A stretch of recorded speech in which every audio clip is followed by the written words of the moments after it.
Hello friends, welcome to my YouTube channel DP Educare. दोस्तों, आज हम लोग करंट अफेयर्स की 13वीं सीरीज पढ़ने वाले हैं। 12 सीरीज आपको मिल चुकी हैं। 25 क्वेश्चन होंगे इस सीरीज में भी। सोल्यूशन भी आपको मिलेगा, साथ ही आंसर की आपको वहीं पर मिलेगी। और इसमें जो है एक प्रश्न में ही आपके 3-4 प्रश्न और तैयार हो जाते हैं, जो भी रिलेटेड प्रश्न होते हैं। तो हमारा उद्देश्य यही है कि किसी भी प्रकार से आपके करंट अफेयर्स को कंप्लीटली तैयार करवाना है, जिससे कि आप 5 दिसंबर के लिए तैयार हो सकें। हालांकि बीच में 24 अक्टूबर को पीसीएस की परीक्षा पड़ेगी, तो उसके लिए भी ये सीरीज काफ़ी इम्पॉर्टेंट है, क्योंकि एग्ज़ाम टाइम पर रिवीजन के लिए इस प्रकार की अगर सीरीज मिल जाती है तो काफ़ी सहूलियत हो जाती है। और जो लोग 5 दिसंबर को आरओ का एग्ज़ाम देने वाले हैं, या फिर बीच में हाई कोर्ट का एग्ज़ाम भी हो सकता है, नवंबर में लग जाए या फिर दिसंबर में लग जाए, तो वो भी हो सकता है, तो उन लोगों के लिए भी काफ़ी ये इम्पोर्टेंट हो जाएगा। ठीक है, तो चलिए फिर इस तरह हम लोग लगातार करंट अफेयर्स पढ़ते रहेंगे। जीएस की सीरीज भी आपको मिलेंगी बीच बीच में। यूपी स्पेशल भी हम लाने वाले बहुत जल्दी लाएंगे, और प्रीवियस ईयर्स के पेपर भी आपको उपलब्ध कराए जाएंगे, तो ये सारी चीज़ें आपको मिलेंगी। और आरओ की टेस्ट सीरीज भी चल रही है, उसके लिए आप लोग ज्वाइन कर सकते हैं। नोट्स के लिए भी आप लोग ज्वाइन कर सकते हैं, यानी हमसे जुड़ सकते हैं। स्क्रीन पर नंबर दिया गया है 6393350769। इस नंबर पर व्हाट्सएप के माध्यम से या फिर कॉल करके आप बात कर सकते हैं, संपर्क कर सकते हैं। टेस्ट सीरीज को ज्वाइन कर सकते हैं, ग्रुप में जुड़ सकते हैं। ग्रुप में जुड़ने की प्रक्रिया आपको पूरी बताई जाएगी। इस नंबर पर आप लोग व्हाट्सएप करिए या फिर कॉल करके आप बात भी कर सकते हैं। ठीक है, चलिए फिर शुरुआत करते हैं आज की हम लोग सीरीज की। क्वेश्चन नंबर पहला आपकी स्क्रीन पर आ गया है कि भारत के पहले उपग्रह और बैलिस्टिक मिसाइल ट्रैकिंग जहाज का क्या नाम है। यानी कि ये उपग्रह और बैलिस्टिक मिसाइल ट्रैकिंग जो है जहाज है ये, तो ये पूरा ट्रैक कर लेगा, चाहे कोई सैटेलाइट हो या फिर कोई बैलिस्टिक मिसाइल हो। तो ये ऐसा जहाज है कि उस बिल्कुल ट्रैक कर लेगा कि कहाँ पर जो है ये जा रही है। और उसका नाम क्या पूछा गया है? ध्रुव, तरंग, अनंत या फिर प्रखर। और आंसर आपका है ध्रुव। तो भारत के पहले उपग्रह और बैलिस्टिक मिसाइल ट्रैकिंग जहाज का निर्माण रक्षा अनुसंधान और विकास संगठन यानी कि डीआरडीओ और राष्ट्रीय तकनीकी अनुसंधान संस्थान यानी कि एनटीआरओ के सहयोग से किया गया है। आईएनएस ध्रुव विशाखापट्टनम में कमीशन किया गया है। कमीशन मतलब ये होता है, मतलब उसको वहाँ पर रखा गया है, वहाँ पर ये काम करेगा। ठीक है, इस परमाणु मिसाइल ट्रैकिंग जहाज को भारतीय नौसेना सामरिक बल कमान के साथ संचालित किया जाएगा। तो हमारी जो नौसेना है, कहने मतलब एक तरह से ये पानी वाला जहाज कह लें या पनडुब्बी, कुछ भी कह लें आप, पानी में चलेगा, नौसेना के साथ इसको लगाया जाएगा। तो वहीं पर इसका जो है संचालन किया जाएगा, जिससे कि ये कोई जैसे सैटेलाइट वगैरह हो या कोई मिसाइल आ रही है हमारे देश की तरफ, कोई बैलिस्टिक मिसाइल है, तो उसका ये सही आकलन कर सकता है। ध्रुव नाम याद रखिएगा इसका। क्वेश्चन नंबर 2, नासा के किस मार्स रोवर ने सितंबर 2021 में मंगल ग्रह की चट्टानों का सैंपल इकट्ठा किया है? तो बताइए, मार्स रोवर जो गया था तो सितंबर 21 में मंगल ग्रह पर जो चट्टानों का सैंपल इकट्ठा किया है, तो वो बताइए क्या जो है, उसका नाम क्या है? और इसका आंसर आपका हो जाएगा परसेवरांस। तो अमेरिका की नासा एजेंसी के नवीनतम मार्स परसेवरेंस ने, ये अमेरिका का है, जो अमेरिका की अंतरिक्ष एजेंसी है नासा है, तो उसने भेजा था, ने रोचेट नाम की चट्टानों से एक सैंपल इकट्ठा कर लिया है। वहाँ पर जो चट्टानों का नाम है वो रोचेट है। ठीक है, तो नासा ने परसेवरेंस द्वारा एकत्र नमूने प्राप्त करने के लिए और अधिक अंतरिक्ष यान लॉन्च करने की योजना बनाई, यानी कि अभी और भी अंतरिक्ष यान जाएंगे, ताकि और भी वहाँ पर जो कई सारे सैंपल लिए जा सकें, नमूने इकट्ठे किए जा सकें। मार्स मिशन जुलाई 2020 में एटलस बी लॉन्च वाहन द्वारा लॉन्च किया गया था। ये वाहन था जिसके द्वारा इसको मार्स मिशन को अंतरिक्ष में भेजा गया था। क्वेश्चन नंबर 3, हाल ही में किस देश ने मंगल मिशन के लिए छोटा हेलीकॉप्टर विकसित किया है? चीन, दक्षिण कोरिया, अमेरिका या फिर जापान? और आंसर आपका हो जाएगा चीन। यहाँ पर चीन ने भविष्य में मंगल मिशनों पर निगरानी कार्य के उद्देश्य से एक प्रोटोटाइप छोटा हेलीकॉप्टर विकसित किया है।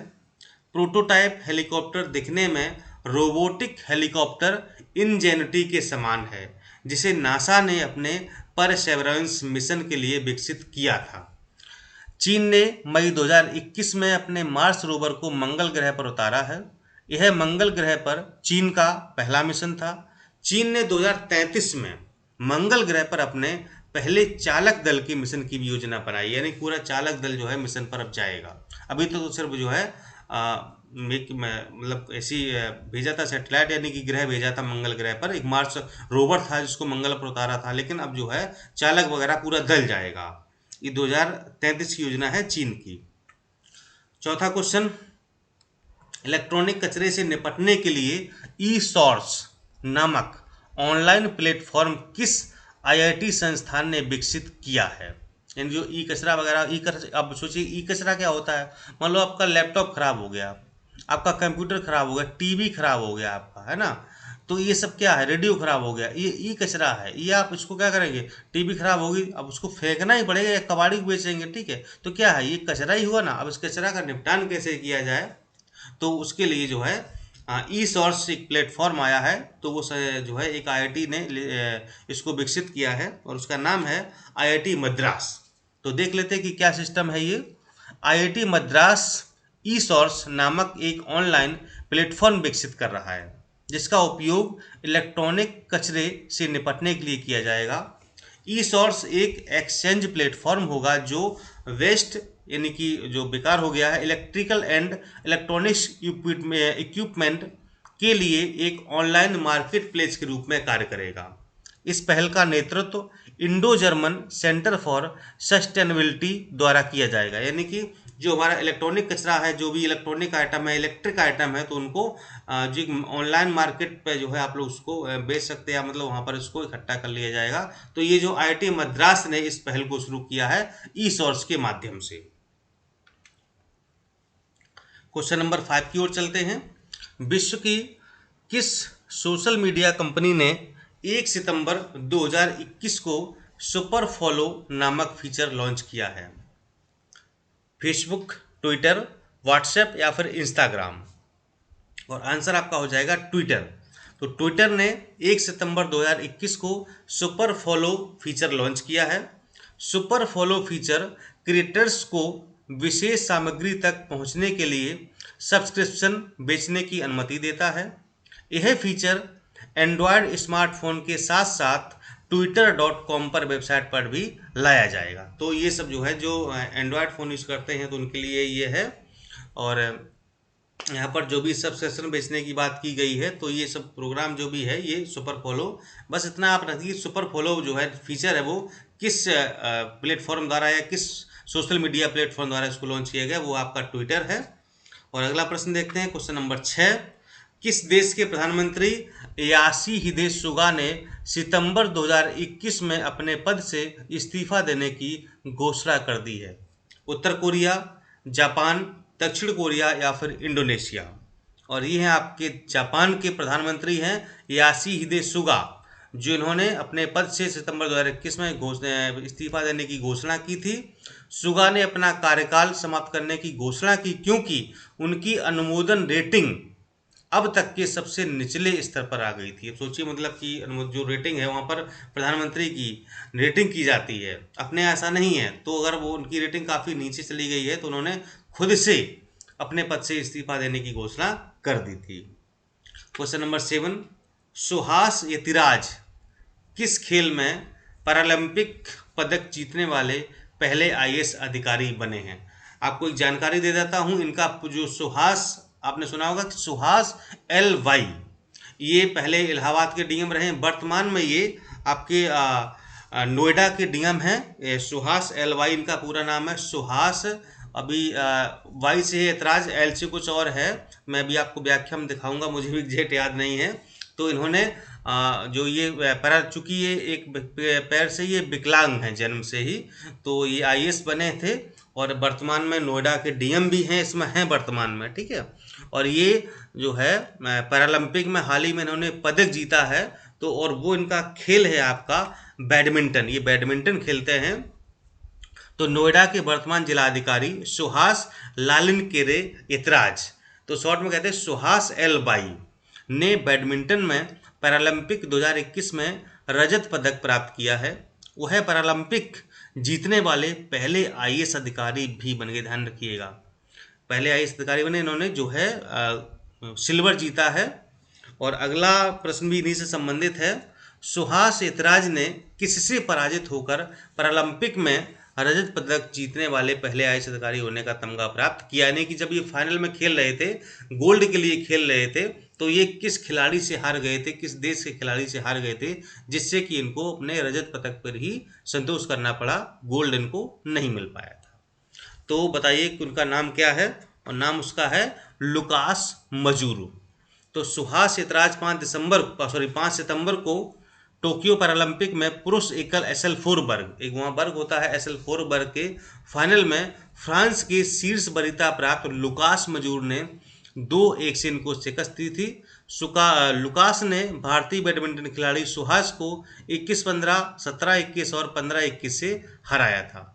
लुकास ने तीसरा गेम खेलते हुए स्वर्ण पदक प्राप्त कर लिया था। तो 2 प्रश्न यहाँ पर तैयार हो गए आपके। क्वेश्चन नंबर 9, वैक्सीन वैज्ञानिक डॉक्टर फिरदौसी कादरी किस देश के वैज्ञानिक या किस देश की वैज्ञानिक हैं? पाकिस्तान, भारत, बांग्लादेश या फिर म्यांमार? और आंसर आपका हो जाएगा बांग्लादेश। तो बांग्लादेश की वैज्ञानिक लेडी हैं डॉक्टर फिरदौसी कादरी ने 2021 का रेमन मैग्सेसे पुरस्कार जीता। ध्यान रखिएगा, बहुत इंपॉर्टेंट प्रश्न है। किसने जीता? डॉक्टर फिरदौसी कादरी ने। कहाँ की हैं? बांग्लादेश की डॉक्टर हैं ये। Qadri international centre for diarrhoeal disease research Bangladesh में एक एमेरिटस वैज्ञानिक हैं। वो है 2020 L'Oréal UNESCO for women in science award की विजेता भी रही हैं। ये भी अवार्ड उनको पहले मिल चुका है और अभी वर्तमान में उनको रेमन मैग्सेसे पुरस्कार मिला हुआ है। क्वेश्चन नंबर 10, एस्टोनिया के नए राष्ट्रपति कौन बने हैं? स्टीफन लोफ्वेन, एरियल हेनरी, अलार करिस या फिर पेड्रो कैस्टिलो? और आंसर आपका हो जाएगा यहाँ पर अलार करिस एस्टोनिया के नए राष्ट्रपति बने हैं। एस्टोनिया यूरोप महाद्वीप में स्थित है। एस्टोनिया की राजधानी ताल्लिन है और एस्टोनिया की मुद्रा यूरो है। इतनी जानकारी आपको हमने दे दी। नेक्स्ट है क्वेश्चन नंबर 11, चट्टोग्राम बंदरगाह पर भारतीय नौसेना का कौन सा अपतटीय गश्ती पोत INS पहुंचा? INS सावित्री, INS साग, INS जयंत या फिर INS ध्रुव? और आंसर आपका हो जाएगा INS सावित्री। तो भारतीय नौसेना का अपतटीय गश्ती पोत INS सावित्री बांग्लादेश के चट्टोग्राम, प्रश्न में थोड़ा सा गलती हुई थी, चट्टोग्राम है, चट्टोग्राम बंदरगाह पर पहुंचा था, जिसमें 2 960 लीटर प्रति मिनट मेडिकल ऑक्सीजन प्लांट हैं, ताकि कोविड-19 से निपटने में बांग्लादेश के चल रहे प्रयासों का समर्थन किया जा सके। तो 2 जो मेडिकल ऑक्सीजन प्लांट यानी कि जिससे ऑक्सीजन बनती यानी कि 960 लीटर प्रति मिनट ऑक्सीजन बनाई जा सकती, ऐसे 2 प्लांट जो है वो भेजे गए हैं भारतीय नौसेना के द्वारा बांग्लादेश के लिए। क्वेश्चन नंबर 12 वार्मा, 18,600 फुट की ऊंचाई पर दुनिया की सबसे ऊंची सड़क का उद्घाटन कहाँ किया गया है? ये विश्व की सबसे ऊंची सड़क होगी 18,600 फुट की ऊंचाई पर। कहाँ पर? मनाली में या पठानकोट, लेह या फिर गंगटोक? और आंसर आपका है लेह में। लेह को पेंगोंग झील से जोड़ने वाली सामरिक रूप से महत्वपूर्ण सड़क का उद्घाटन लद्दाख के सांसद जाम्यांग सेरिंग नामग्याल द्वारा किया गया है। 18,600 फीट की ऊंचाई पर केला दर्रे से गुजरने वाला मार्ग दुनिया का सबसे ऊंचा वाहन चलाने योग्य मार्ग होगा। ये इंपॉर्टेंट प्रश्न भैया, ये प्रश्न देखिए परीक्षा में ऐसे प्रश्न बहुत पूछे जाते हैं, हम हिंट आपको देते रहते हैं, इसलिए भूलना नहीं है। और इनको आपको दिमाग में रखना, कहाँ पर? लेह में ये सबसे ऊंचा जो है सड़क बनाएगी, जहाँ मतलब वाहन चलाने योग्य, मतलब वाहन चल सकते हैं।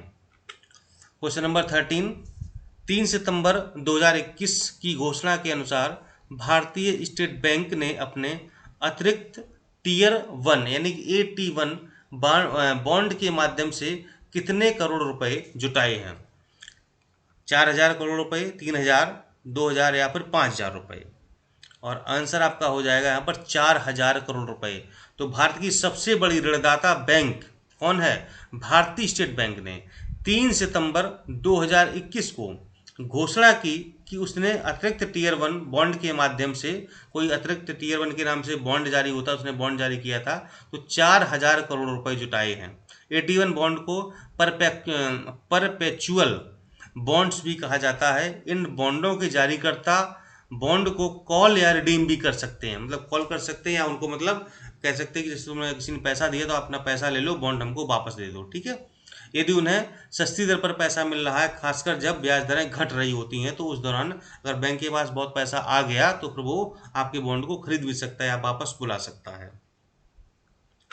क्वेश्चन नंबर 14, सितंबर 2021 में वित्तीय स्थिरता और विकास परिषद यानी कि FSDC की कौन सी बैठक का आयोजन किया गया था? 24वीं, 25वीं, 26वीं या फिर 27वीं? और आंसर आपका हो जाएगा यहाँ पर 24वीं। वित्त मंत्री निर्मला सीतारमण ने विज्ञान भवन नई दिल्ली में वित्तीय स्थिरता और विकास परिषद की 24वीं बैठक की अध्यक्षता की थी। FSDC अंतर्नियामक समन्वय को बढ़ाने के लिए दिसंबर 2010 में शीर्ष स्तर के मंच के रूप में स्थापित किया गया था। क्वेश्चन नंबर 15, निम्नलिखित में किस बैंक ने डिजिटल FD लॉन्च की है? SEB, SBI, IDBI या फिर ICICI?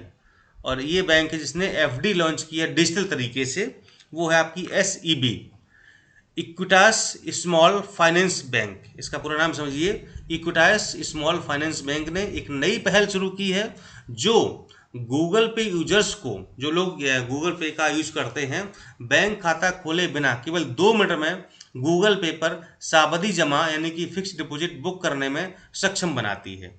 5 सितंबर 2021 को SEB की 5वीं वर्षगांठ से पहले SEB और गूगल के बीच सहयोग पर सहमति व्यक्त की गई थी।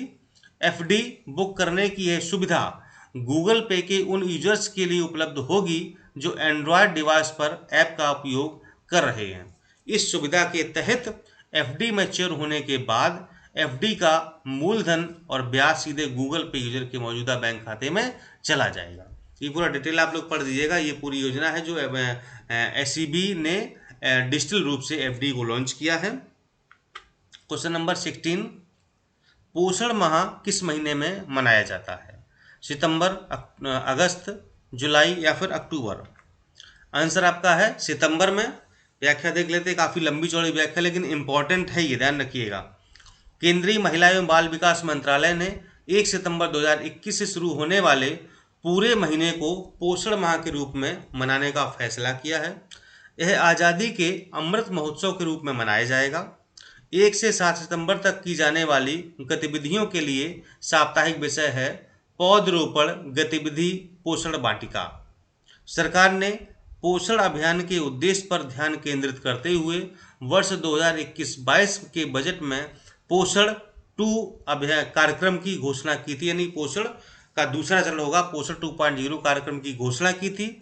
जो पोषण अभियान है वो गर्भवती महिलाओं, स्तनपान कराने वाली माँ, बच्चों और किशोरियों के लिए पोषण संबंधी परिणामों में सुधार के लिए सरकार के कार्यक्रम, यानी कि जो हमारी गर्भवती महिलाएं हैं या जो बच्चों को दूध पिलाने वाली हैं, बच्चे हैं, किशोरियां हैं, उनके पोषण संबंधी जो भी समस्याएं हैं उन पर यहाँ पर ध्यान दिया जाता है।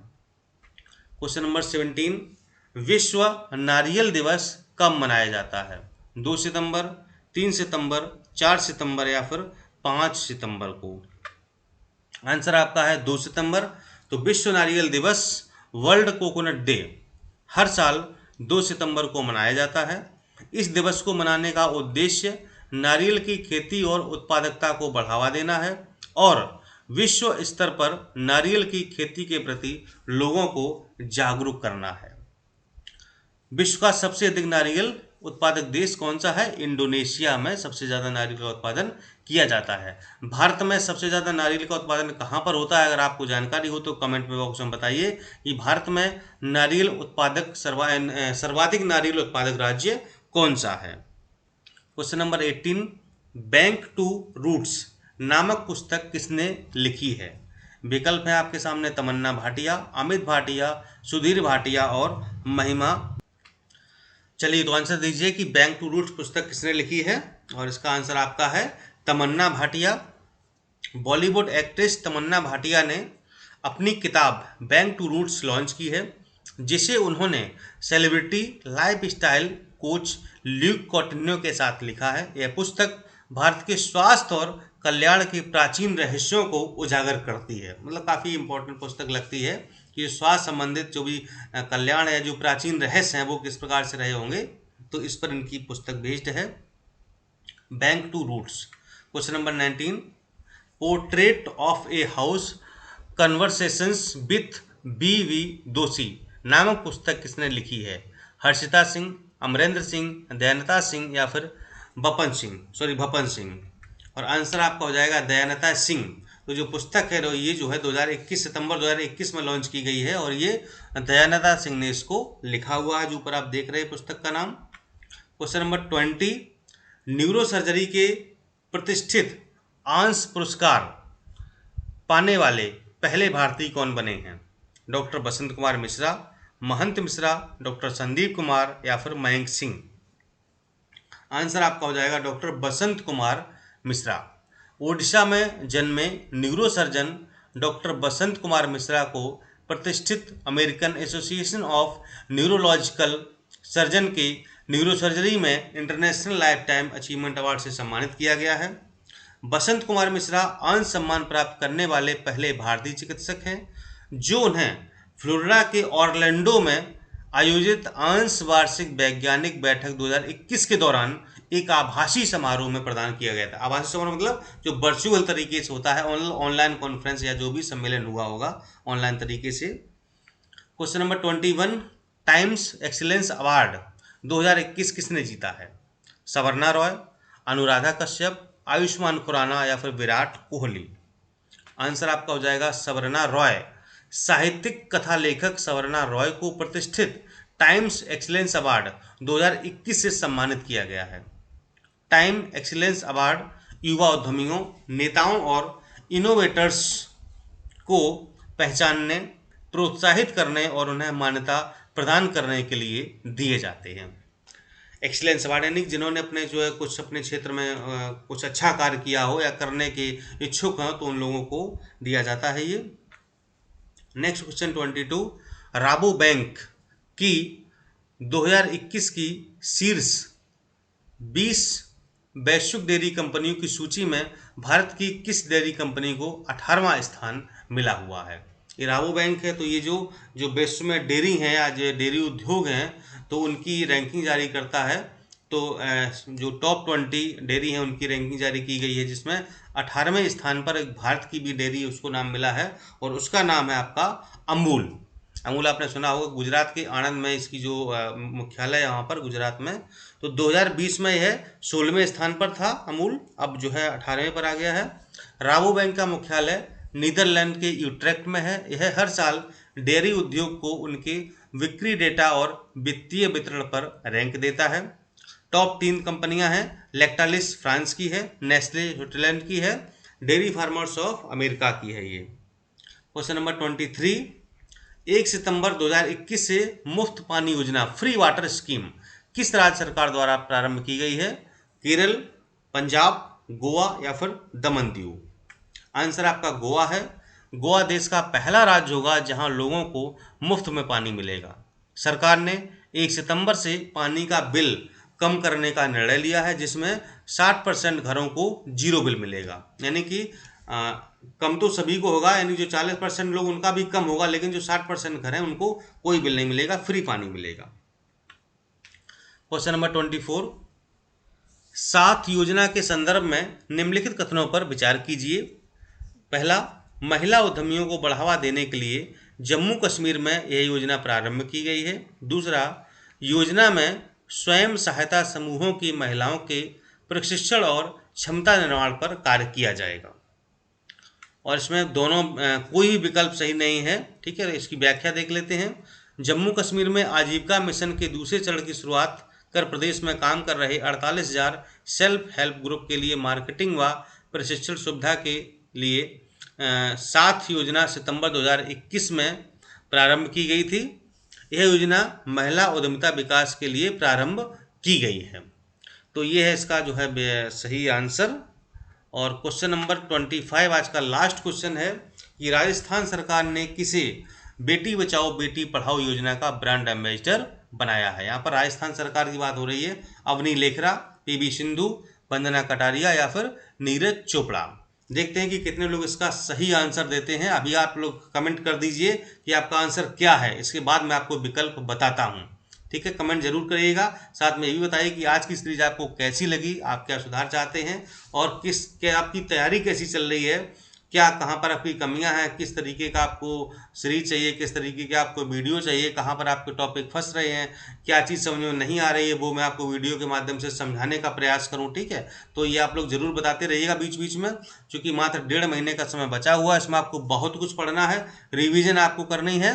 बाकी सीरीज नोट्स के लिए आप लोग दिए गए नंबर पर संपर्क कर सकते हैं 6393350769। आंसर देख लेते हैं। अवनी लेखरा, तो जयपुर की 19 वर्षीय निशानेबाज हैं ये अवनी लेखरा को राजस्थान सरकार ने बेटी बचाओ बेटी पढ़ाओ अभियान का ब्रांड एम्बेसडर बनाया है। अवनी ने पैरालंपिक 2020 में भारत का पहला स्वर्ण पदक जीता था। देखिए, 19 वर्ष की मात्र है, निशानेबाज हैं, और अभी जो पैरालंपिक हुआ है इसमें पहला जो गोल्ड जीता है वो इन्होंने जीता है। इन्होंने महिलाओं की 10 मीटर एयर स्पर्धा SH1 में यह स्वर्ण पदक जीता है। नाम याद रखिएगा, अवनी लेखरा। इनको बेटी बचाओ बेटी पढ़ाओ योजना का ब्रांड एम्बेसडर राजस्थान सरकार द्वारा बनाया गया है। क्यों? क्योंकि उन्होंने हाल ही में पैरालंपिक 2020 में निशानेबाजी में भारत का पहला गोल्ड जीता था, यानी कि स्वर्ण पदक जीत कर ये लाई थी। तो ये थी दोस्तों आपकी सीरीज, और आपकी सीरीज कैसी लगी है जरूर बताइएगा, और मिलते हैं अगले वीडियो अगले टॉपिक के साथ। तब तक के लिए नमस्कार, जय हिंद।